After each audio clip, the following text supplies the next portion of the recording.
شہزادی عنایا اور شہزادہ ہادی کی کہانی بہت دور ایک ریاست تھی، ریاست جہاں کی سب سے بڑی شان نہ محل تھا نہ تاج، بلکہ ایک لڑکی تھی جس کا نام تھا شہزادی عنایا۔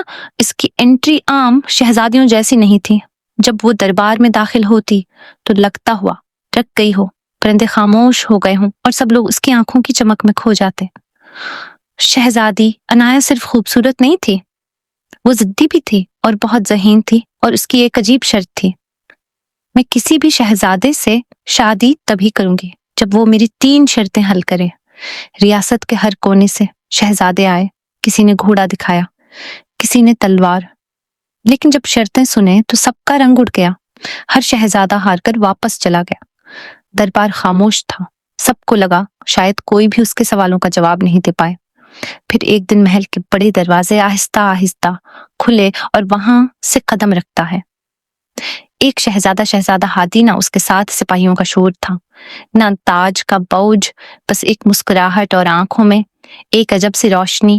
جب اس نے دربار میں قدم رکھا تو لگتا تھا جیسے ہوا کا رخ بدل گیا۔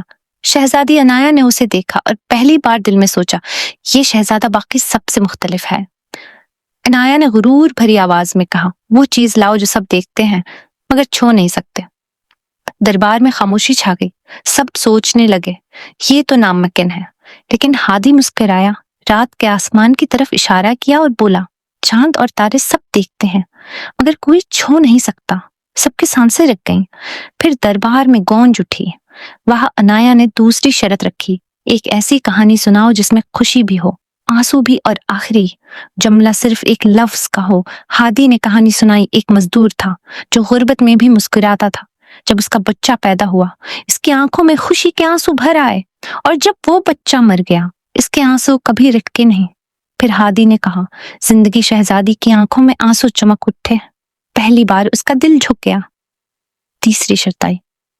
عنایا نے کہا، محل کے اندر ایسی جگہ ڈھونڈو جو سب کو نظر آتی ہے، لیکن کسی نے کبھی نوٹس نہیں کی۔ ہادی آہستہ آہستہ محل کے دروازے تک گیا اور سیڑھیوں کے نیچے چھوٹی سی دراڑ کی طرف اشارہ کیا۔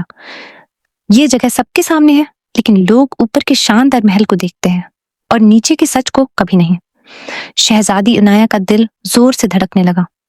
اس نے سوچا، یہ شہزادہ صرف سمجھدار نہیں، میری روح تک کو سمجھ گیا، اور فوراً اعلان کیا، یہ میری شرطوں کا جواب نہیں، یہ میرا ہمسفر ہے۔ دربار میں حیران رہ گئے۔ شرطیں عجیب تھیں، لیکن جواب اس سے بھی زیادہ عجیب اور دل کو چھو لینے والا تھا۔